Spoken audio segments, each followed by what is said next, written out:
Welcome to the Families with Jesus channel. Today we will talk about unity, part 1.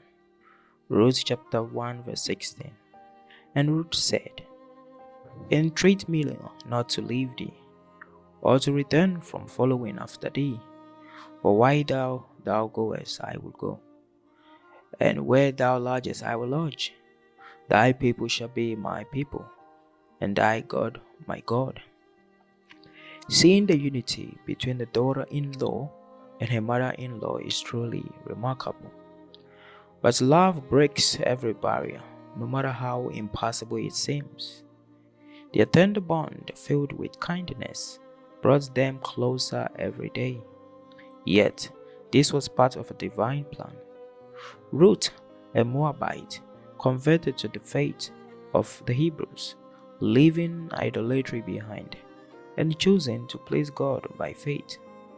This shows that God sees the hearts of His sons and daughters and knows their intentions. For Ruth, being part of the chosen people was a great privilege. She was willing to face the consequences and prejudices that came with her past. Having grown up among a foreign people with pagan customs that oppose the law of the Almighty. Today, we often hear about conflicts between mothers-in-laws and daughters-in-laws. Some even say, Blessed is Adam, for he never had a mother-in-law. But the relationship between Naomi and Ruth was exemplary, built on faith in our Creator and His love. With faith and love, anything is possible, even peaceful coexistence with a mother-in-law. God's purpose was to extend His blessing to the entire world through the Jewish nation. Through Israel, He had planned to prepare the way for spreading His light to all nations. However, the nations of the earth, by embracing corrupt practices, had lost the knowledge of God. Yet in His mercy, God did not erase them from existence. Instead, He gave them the opportunity to know Him through His church.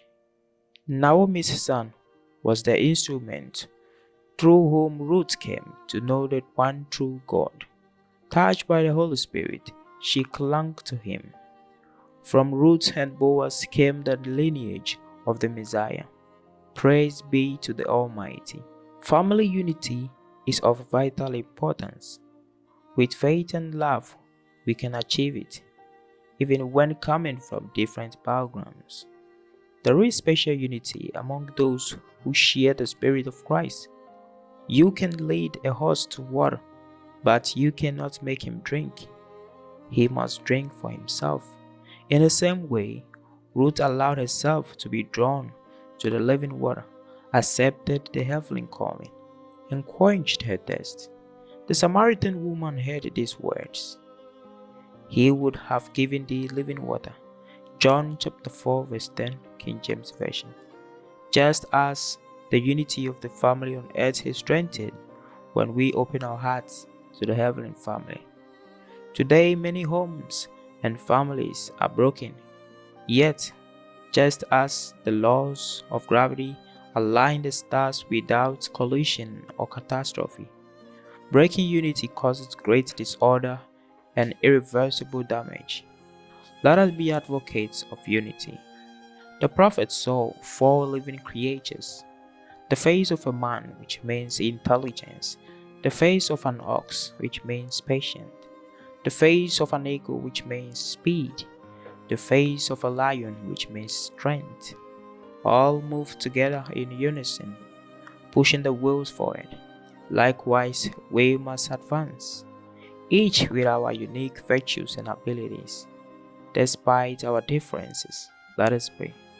Our God, help us to see our neighbor as you see them, as part of your flock. May we focus on virtues rather than assumptions. Work a miracle in our social relationship, even with those we might otherwise reject. Let us not push them away, but embrace them with your love. Hear our prayer in the sweet name of Jesus. We invite you to subscribe to the Families with Jesus channel. Amen.